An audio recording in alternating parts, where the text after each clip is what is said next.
Por eso les quiero decir que en esta primera serie van a ser 4 testimonios. El del profesor Becerra, que ya estamos en él. Espero que en unos 3 meses esté listo el de Jaime García Chávez. Y a los 6 meses que esté el de Armando Gaitán. Y antes de que termine el año tendremos el de Everardo Barraza. Si logramos estar recuperando lo que se está invirtiendo, este libro se sacó con un préstamo. Y sí tenemos confianza en que se va a recuperar con el apoyo de todos ustedes y todos los interesados en esta actividad. Y si logramos terminar con esta serie, seguiremos con la serie 2, donde tendremos en primer lugar a Olga Aragón y luego Víctor Orozco. Serían los dos que continuarían en la lista. Voy a leer el orden del día. Como comentarista tenemos al profesor Andrés Varela Enríquez. Un aplauso para él. Después tendremos una lectura del prólogo escrito por Jaime García Chávez, a través del estudiante de Colegio de Bachilleres, Fernando Luque. Un aplauso para Fernando. Y para terminar tendremos unas palabras del profesor Antonio Becerra Gaitán.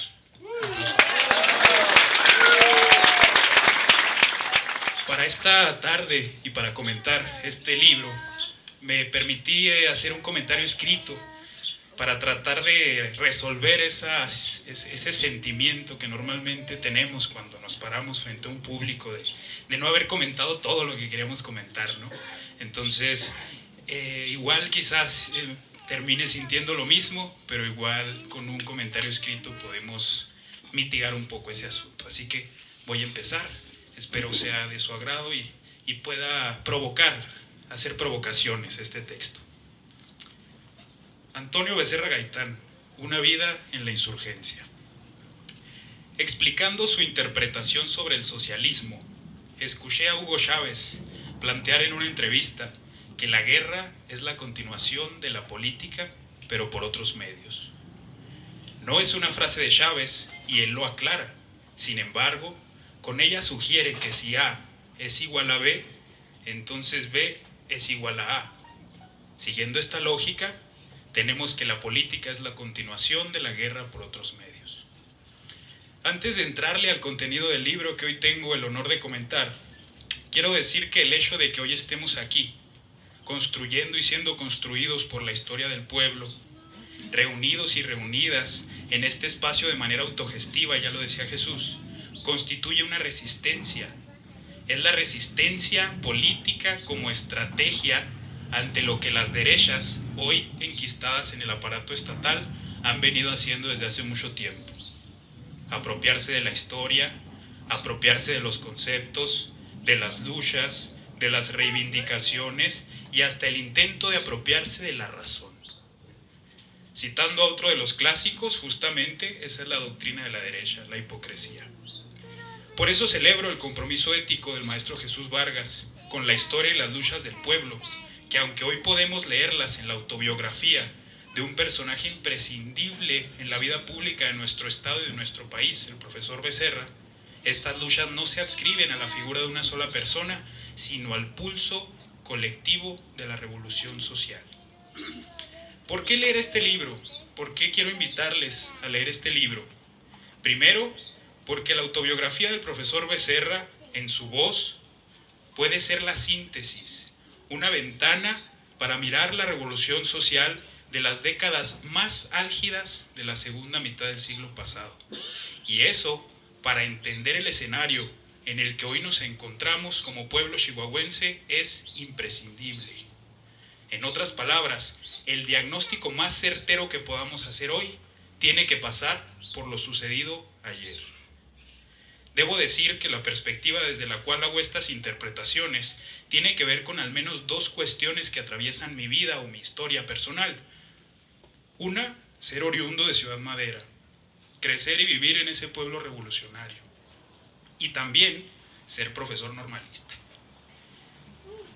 Dicho esto, al ir leyendo este libro, advertí que en mi formación como profesor no encontré el escenario que describe de una manera muy interesante el profesor Becerra. Fue una gran sorpresa para mí, por ejemplo, enterarme que en las sociedades de alumnos universitarias de la década de los 70 se vivían fuertes debates entre trotskistas, comunistas, socialistas, marxistas-leninistas. De inmediato me pregunté, ¿dónde están esas sociedades de alumnos hoy? Si en la que yo estuve o a la que yo pertenecí solo encontré debates de duartistas. Entonces, ¿qué quiero decir con esto? Que para explicarnos el viraje que dio la política chihuahuense, constituyéndose como un estado conservador, tenemos que ir a la historia, a la represión de los movimientos de izquierda y a sus repercusiones, a esas décadas que pueden imaginarse muy bien en las palabras del profe Becerra, en sus narraciones, pues aquí se instrumentó una estrategia represiva que convirtió a Chihuahua en un bastión de la política neoliberal, la guerra sucia. ¿Cómo podemos explicarnos el ascenso de un grupúsculo de políticos sin límites morales en el aparato del Estado, desde el cual se reparten el patrimonio del pueblo a manos llenas? ¿Cómo nos explicamos la justificación teórica del neoliberalismo desde las universidades, que en sus inicios surgieron como una conquista del pueblo? ¿Cómo podemos entender la actuación del sindicalismo charro que hoy está al servicio del patrón?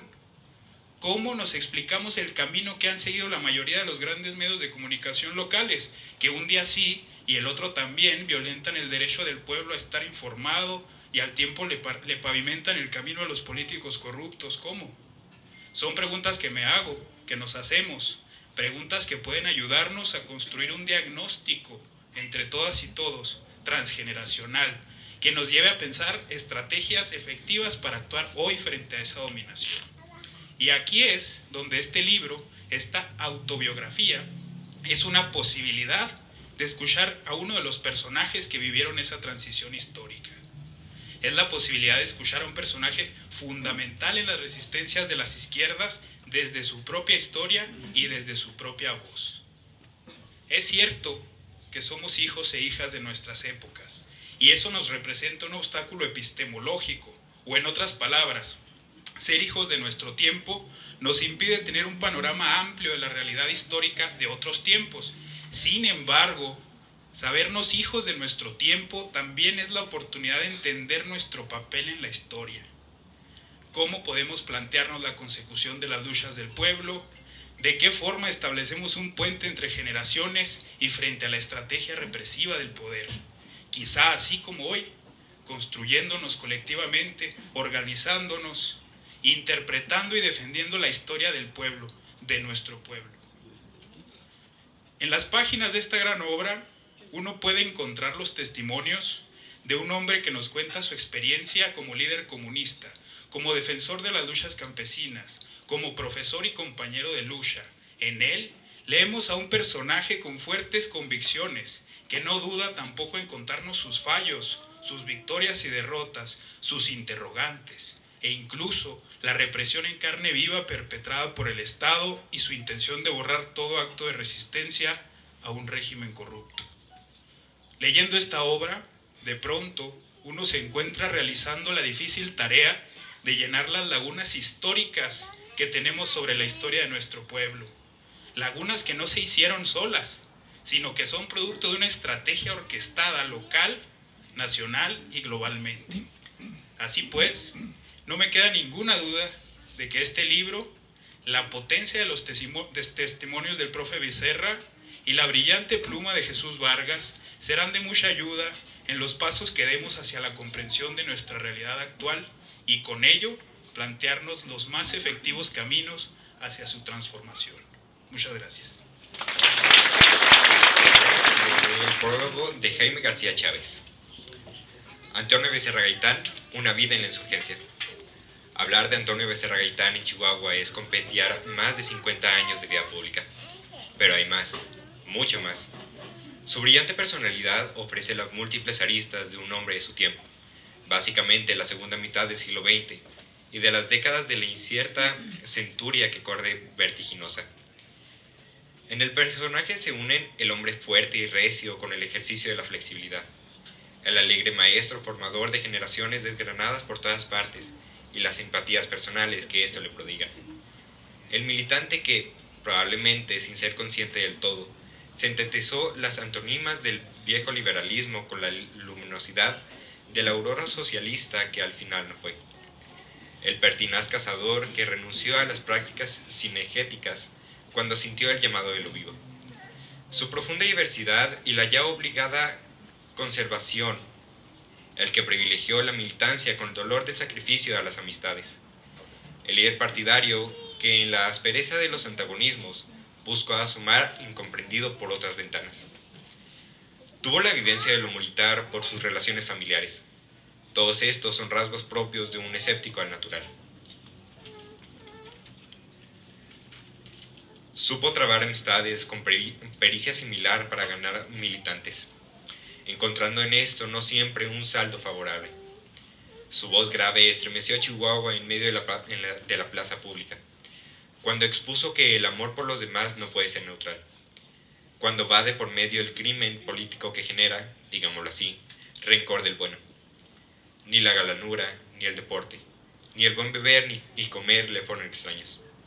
Y cuando otros leían al oscuro Marx, a Lenin o a Gramsci, él se deleitaba con las novelas costumbristas del México postrevolucionario, de donde sacaba chispas para comunicar con la gente de barrios pobres, ejidos y organizaciones obreras. Orador al natural como pocos. Ocupó tribunas sencillas y algunas de talla mayor en parlamentos, congresos, partidos y movimientos populares. Viajero en Chihuahua en su geografía difícil. También caminó por muchas veredas de México y del mundo. Su retrato es de difícil confección, quizás propio de un pincel diestro en el cubismo. Para fortuna de todos, con el libro que tienes en tus manos, te podrás enterar de la vida y la larga errancia de este hombre por su propia palabra, que llega, oportuno, como rico testimonio para reconstruir la historia contemporánea de nosotros y que hemos de abonar al tesón de Jesús Vargas Valdés, que quizás, por su etapa de ausencia en la propia tierra en horas esenciales, se empeña que los actores hablen a través de sus acertados cuestionamientos. La primera vez que escuché el nombre de Antonio Becerra fue a iniciados de 1964, y por ocupar la representación estudiantil en la secundaria de mi natal Camargo. Fue en un interrogatorio político y policíaco. No lo conocía, fue mi veraz respuesta. Pero decidí conocerlo tan pronto como pude ingresar a la escuela preparatoria de la Universidad de Chihuahua. Se inició entonces una fecunda relación, no exenta de tensiones y contradicciones, pero siempre fue afable y constructiva en términos de mi formación intelectual y revolucionaria. Él recomendaba lecturas y yo las emprendía, en ocasiones de manera fervil, marxismo, leninismo y un volumen enorme. Así me parece cada vez que veo mi archivo. De textos de autores nacionales publicados en la prensa del Partido Comunista Mexicano, en especial sus revistas Nueva Época, Historia y Sociedad y el infaltable periódico La Voz de México. Milité por él en el PCM y después en el PRD, coparticipando en los movimientos sociales de fines de los años 60 y con principios de los 70 del siglo pasado. Con su mediación conocí a hombres y mujeres extraordinarios, como José Viescas, Félix Guzmán, Reinaldo Rosas, Marta de los Ríos Merino, entre muchas otras a las que les debo gratitud imperecedera. No me cabe duda que Antonio Becerra ha sembrado mucho a lo largo de la vida para que podamos arribar a un mundo y a un México más justo y democrático. En estas breves notas me intereso por consignar 3 o 4 hechos singulares en la personalidad de Antonio Becerra. En primer lugar, tiene eso que algunos llaman carisma, una capacidad para atraer o fascinar a los otros y que a él se le dio de una manera innata. Era magnético. Congregaba de manera sencilla y sin afectaciones. Algunos dirán que por su pedagogía, didáctica o capacidad docente, lo que sea. Pero una cosa no debemos perder de vista a la luz de su tiempo. Teniendo a la vista los contrastes, cuando los comunistas, socialistas o revolucionarios eran solemnes, huraños, marginales, encerrados en sus verdades rotundas alimentadas en el dogma inamovible. Él, con su sonrisa y su conversación, actuaban como el líder que une, que sabe estar a la vez en varios mundos, que se le convirtieron en una atalaya que le daba horizontes mayores para la lucha, que lo animó desde su juventud. En nuestra tierra no tiene paralelo dentro de la izquierda con otros que antes, coetáneos o posteriores, ocuparon un cital en las luchas sociales y políticas como conductor o líder. Le sigue su dimensión. Es político de la izquierda, chihuahuense, que mejor se implicó en las relaciones nacionales e internacionales. Lejos está de ser un líder regional, aún en la mejor aceptación de este término. Congresista activo en el PCM, formó desde muy temprano parte de su comité central y a su tiempo fue fundador del PSUM, el PMS, el PRD y hoy está en Morena. Fue fundador e integrante de la primera fracción parlamentaria de raíz socialista y de izquierda ante la Cámara de Diputados del Congreso de la Unión. A finales de los años 60 y bajo la dirección de Arnoldo Martínez Verdugo y la presencia de Valentín Campa Salazar, dialogó en esos escenarios lo mismo con políticos que con artistas de talla, y tenía por práctica la generosidad de compartir las más de las veces de manera habitual en su tierra, lo que solo se enhebra oralmente en un fecundo tarjín del día a día en esos ambientes de cálida conversación, que muchas veces da más que una página fría, por bien escrita que esté.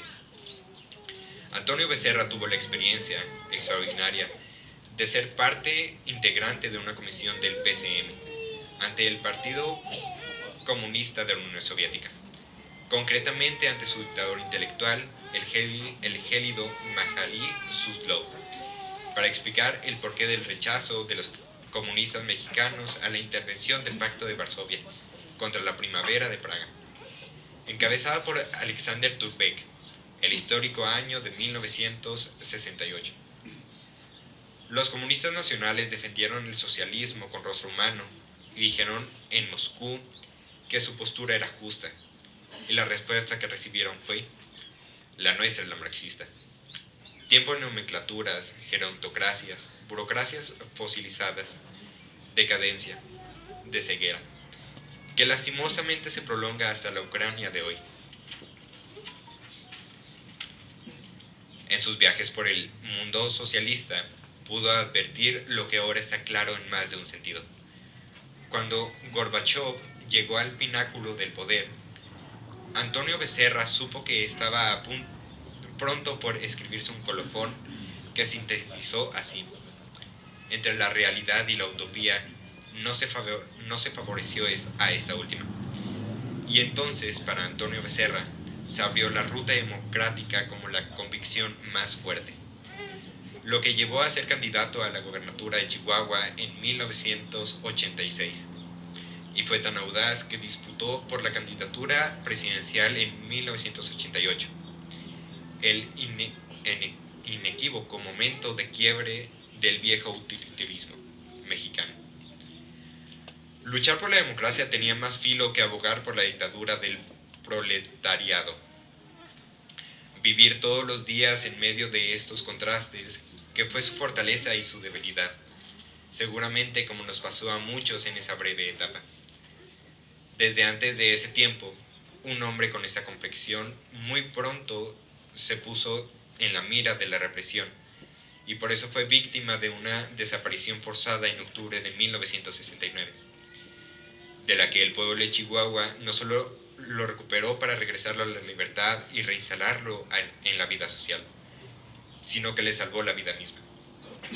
En ese momento, un hecho de ese tamaño era sinónimo de muerte inevitable.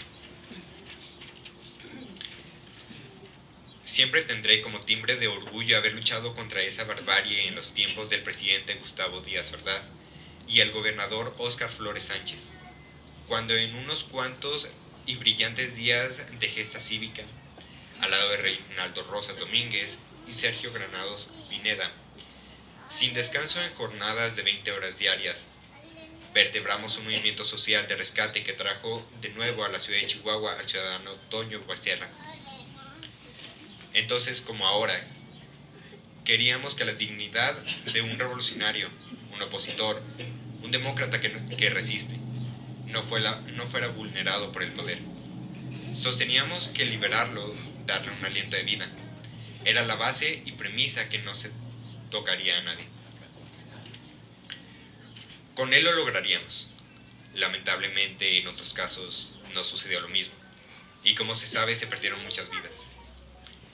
El ejemplo está vivo en la historia y es un caso casi único por el tiempo de la Guerra Fría y del cavernícola autocomunismo en que se dio. Fue posible esa hazaña en buena medida porque Antonio Becerra había echado raíces fuertes en su pueblo, lo que respetaba y quería. Llega hasta hoy y lo hemos visto envejecer y siempre vital. Dos notas finales. Antonio Becerra ha sido galardonado en vida como ciudadano distinguido de Leningrado, de la extinta URSS, ciudad hoy rebautizado como San Petersburgo. Este lugar emblemático de Rusia, en octubre de 1917, de alguna manera ahora no existe por el derrumbe del mundo socialista en 1989, que fue abrumador cuán inevitable. Los ecos de ese galardón explican por qué también estuvo cuando se disolvió el mundo comunista de los mexicanos al cantar por última vez la Internacional, el histórico himno, lo que no significó de ninguna manera que el anhelo de los pobres del mundo haya sido abandonado como objeto y haz de derechos que se buscan aún con denuedo. Toda una fatiga de la historia. Atrás quedó eso. Pero Antonio Becerra llega hasta ahora como un ciudadano de izquierda a la que México le debe mucho en la construcción para un futuro democrático, visto por Juárez como el destino de la humanidad, que tiene en la libertad su arma indestructible. Con la alegría de la vida que produce recordar que un día fui amigo, colaborador y compañero de batallas de Antonio Becerra, personaje al que considero como un hombre de real vocación política. No me resta sino recomendarles que lean este libro cargado de lecciones. Y no es poca cosa. Además, que sea un texto agradable. Jaime García Chávez, muchas gracias. Ver tanto afecto junto, ver tanto cariño reunido, ver tanto respeto aplaudido, expresado,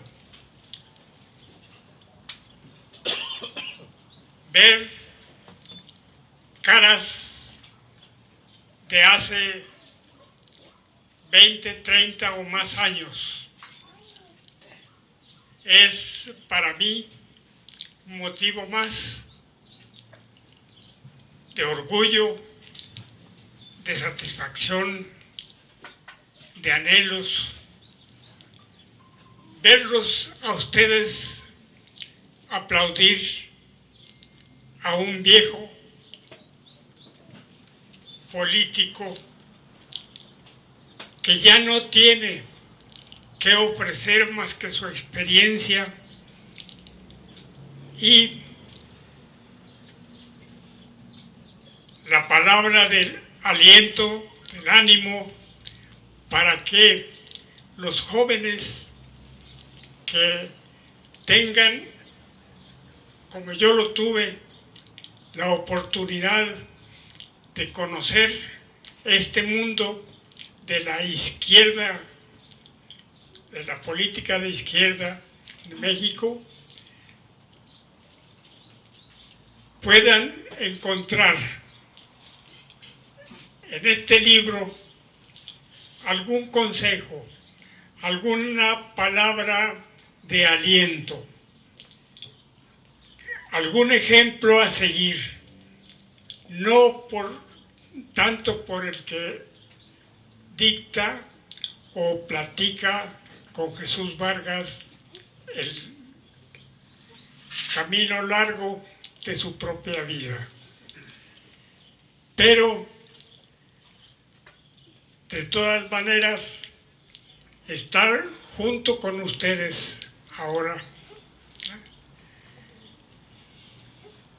me ocasiona tal emoción que las palabras se resisten a expresarse con fluidez. Sin embargo, vamos a hacer de tripas corazón y vamos a platicar. Si en alguna forma, de alguna manera, no pudo la muerte silenciarnos, menos la puede silenciar la voz, el cariño reunido por ustedes el día de hoy.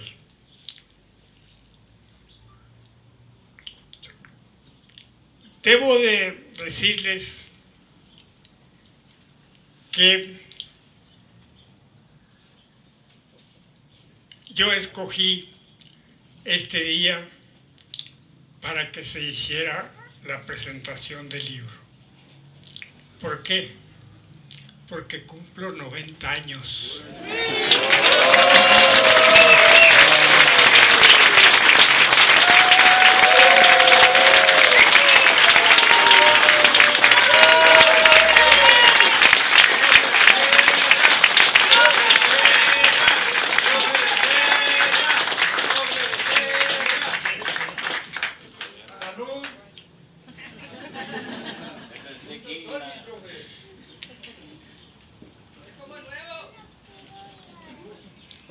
Por eso me da pena estrechar algunos abrazos, brazos, manos, diciendo, ¿se acuerda de mí, profe? Cuando no me acuerdo, me da vergüenza. Me da vergüenza porque la gente se me acerca como ustedes, con simpatía, con alegría, con deseos de platicar, con deseos de identificar en nosotros, en ustedes y en mí, toda una época. Llega a cada rato, a cada instante, con cada uno de ustedes, el recuerdo de años pasados. Recuerdos que necesito entregarlos. Recuerdos que necesito dejarlos para que ustedes se entretengan con un libro que intenta ser un reflejo de una vida. Eso no es posible. La vida es mucho, pero mucho más rica que cualquier experiencia personal. Yo no puedo decir que van a ustedes a leer mi vida. Ojalá y así fuera, pero no es posible. No se escribe todavía el libro que recoja la vida completa de los revolucionarios. No se ha escrito todavía el libro al que podamos acudir y seguirle sus pasos para conseguir los objetivos nobles que persigue una militancia política como la nuestra. Estamos recordando ahora el momento en que yo me afilié al Partido Comunista Mexicano. filiación, militancia, que yo francamente digo que le debo.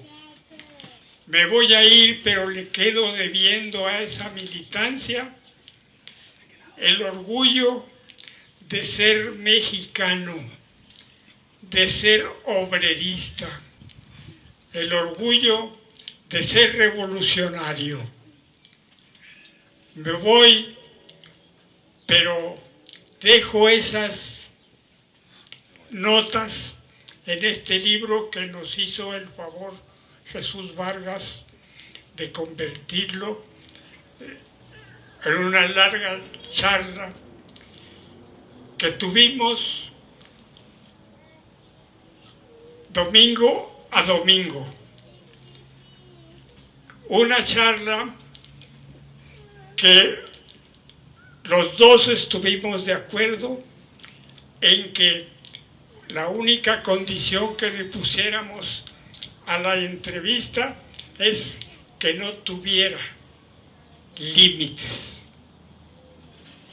Yo podía hablar de mi vida lo que quisiera. Podía hablar de errores. Podía hablar de éxitos. Podría hablar de éxitos comprendidos como tales, el triunfo de una huelga, la manifestación de una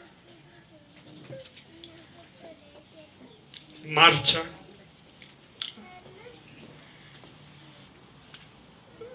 el sacrificio de una huelga, la larga espera de la cárcel,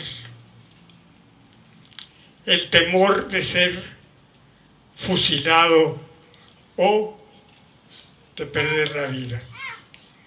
En ese libro no está toda mi experiencia, porque, por ejemplo,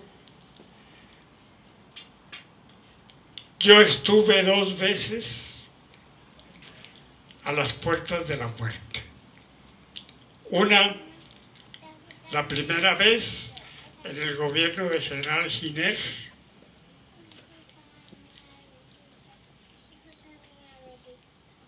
que me salvó el capitán Fernando Gutiérrez Barrios, porque no autorizó al general a que me fusilaran o a que me encerraran para siempre. El general Giner defendía su causa. Después supe, por boca de él, que él era el anticomunista más completo y férreo de México. ¿Quién lo iba a decir? Era imposible que nosotros adivináramos semejante militancia en un militar de esa catadura. Pero así fue. Giner me mandó matar porque era anticomunista. Me salvé porque, aunque tenga uno dificultades para comprender, siempre hay gente buena, siempre hay gente compasiva, siempre hay gente que defiende las buenas causas. Yo no podía, como veo que mis exalumnos con extrañeza dicen, ¿cómo el profe Becerra está hablando bien de un capitán Fernando Gutiérrez Barrios? Y peor tantito, que diga que le debe la vida, pues así es. Lamentablemente o afortunadamente, según como uno lo valore, lo mismo que hay alguien que cuando tú estás tirado en el suelo de la celda, porque no tienes cama, estás durmiendo en el suelo, así te acuestas, así empiezas a dormir y despiertas con una cobija. ¿Quién te puso la cobija? ¿A qué horas fue alguien que te vio postrado en el suelo y te puso una cobija y tú ni siquiera te diste cuenta, pero sí pudiste tener un poquito de calor que te llegara, que te facilitara continuar en la vida? Por fortuna, no quedó, prefirió terminar su mandato, no volvió a intentar lo que una vez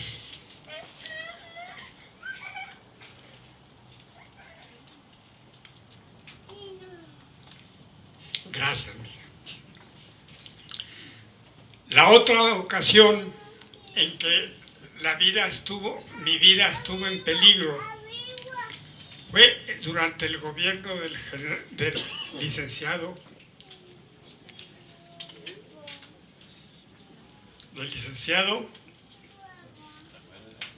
Óscar Flores. Óscar Flores lo supe 10 años después. 10 años después supe que Óscar Flores había mandado matarme. Lo supe accidentalmente. Iba yo a México, estaba en el aeropuerto, estaba en la lista de espera, estábamos tomándonos un café cuando se acerca un señor y le dice: yo ya lo conozco, Orami, ya conozco al profesor Becerra. Le dije yo: ¿ah, sí? ¿Dónde? ¿Cuándo? ¿Cómo? Dijo: es que yo tuve que ver en su secuestro.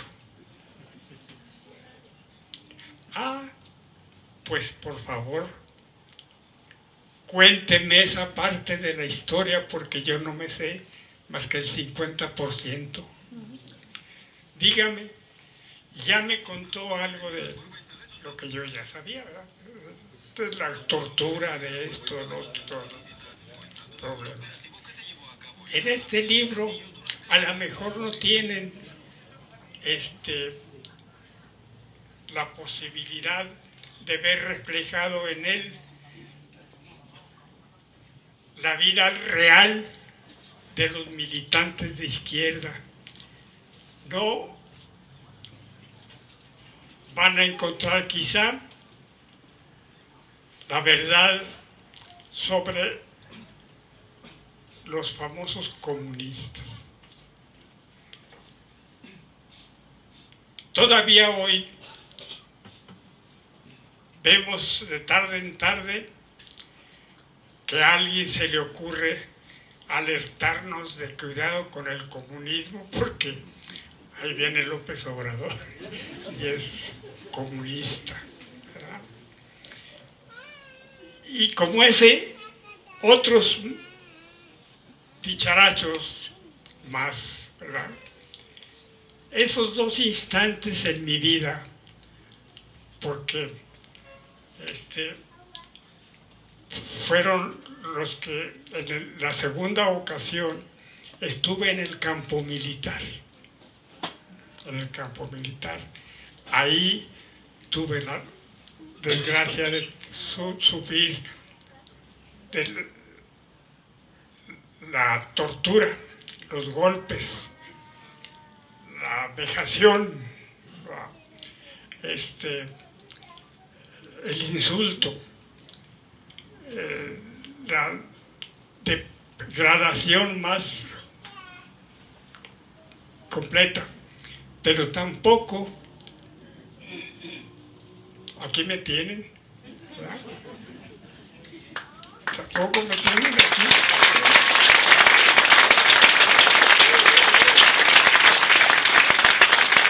No lo van a encontrar en el libro, ¿verdad? No lo van a encontrar en el libro porque,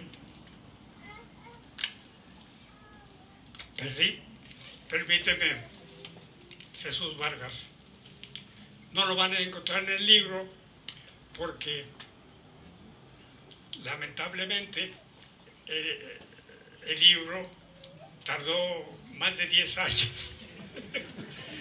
más de 10 años en cobrar esta forma, tener el libro, tener la fortuna de podérselos ofrecer a ustedes, de poderlo comentar con ustedes, de que ustedes sepan que hay todavía en el mundo gente suficiente que tiene la manera de defender los derechos de las gentes al precio que sea. Entonces, el libro ahí está.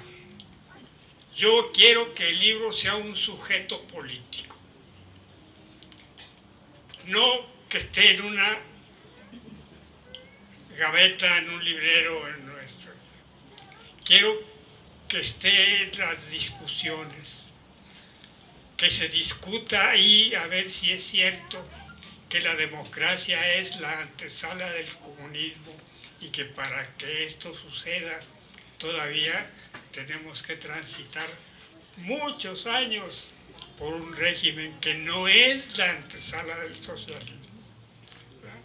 Que todavía nos falta mucho por alcanzar. Ahí podrán encontrar, sí, casos como el personal.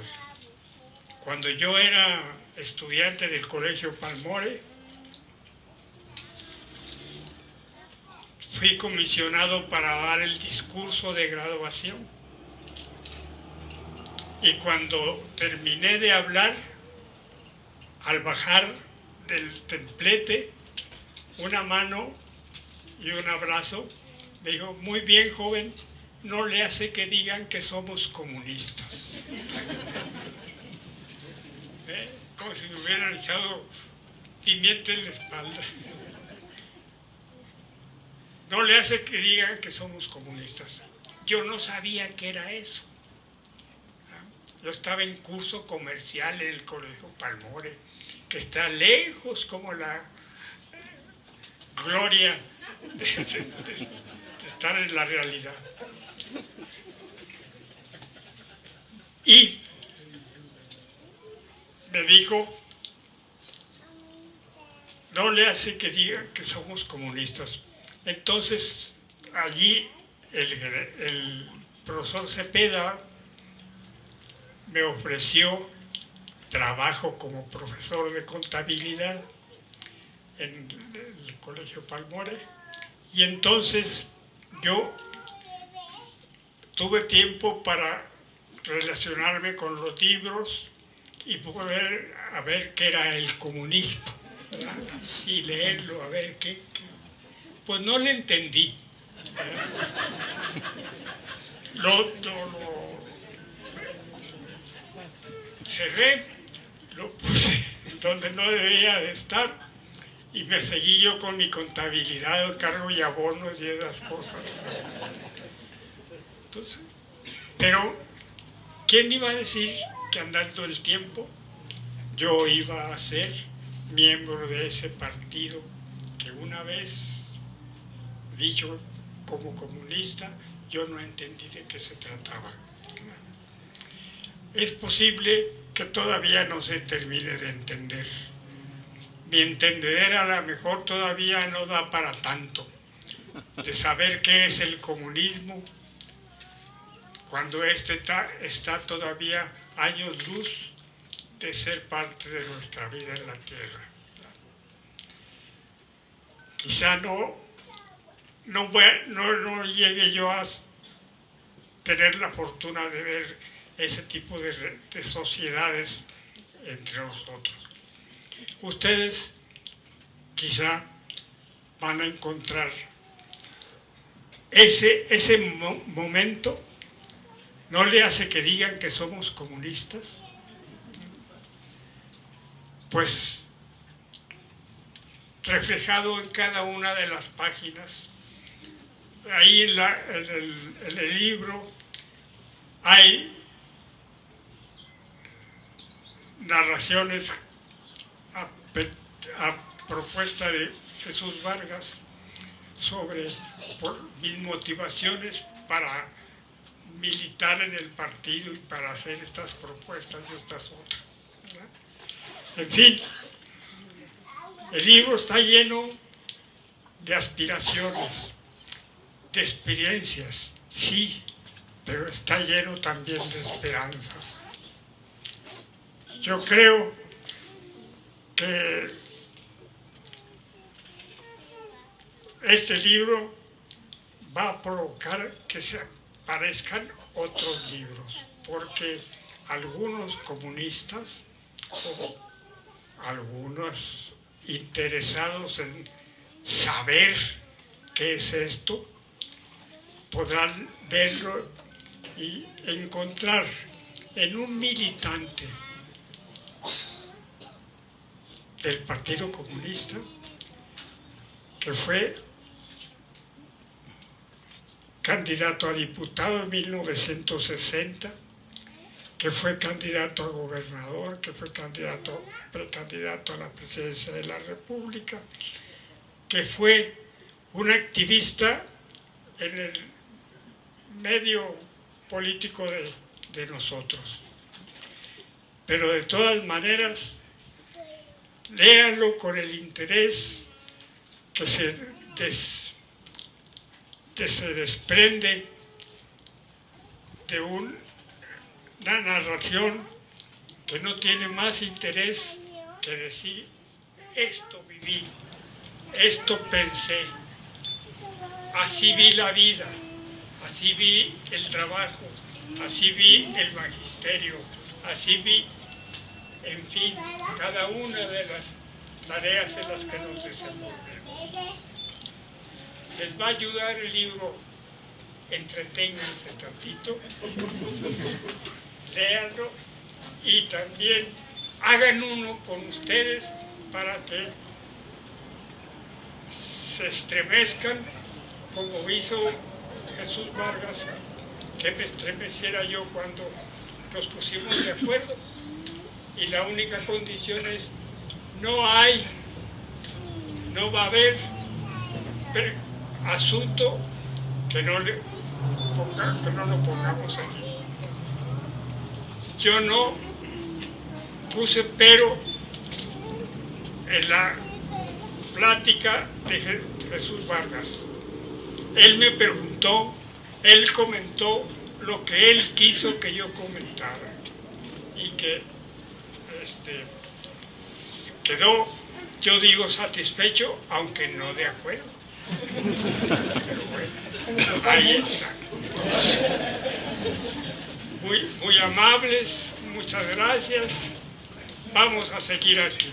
Yo cumplo los 90 años mañana.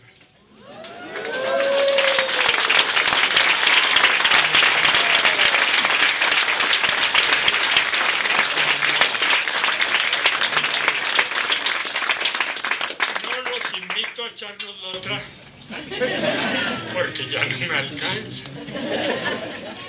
Pero tienen ustedes eso por razones que no vienen al caso comentar. Se van a publicar 2 libros, este y otro que hizo Javier Contreras. El de Javier Contreras se presenta mañana a las 6 de la tarde en el Palacio de Gobierno, en el patio del Palacio de Gobierno. Ahí nos vamos a reunir. Después comentamos este hecho, porque como que dicen, ¿cómo que Becerra ahora en Palacio de Gobierno le va a...? Pues sí, así es la vida política, ¿verdad? Ni un gramo se me quita de revolucionario el hecho de que mañana presente yo el otro libro ahí en el Palacio de Gobierno. ¿A dónde está?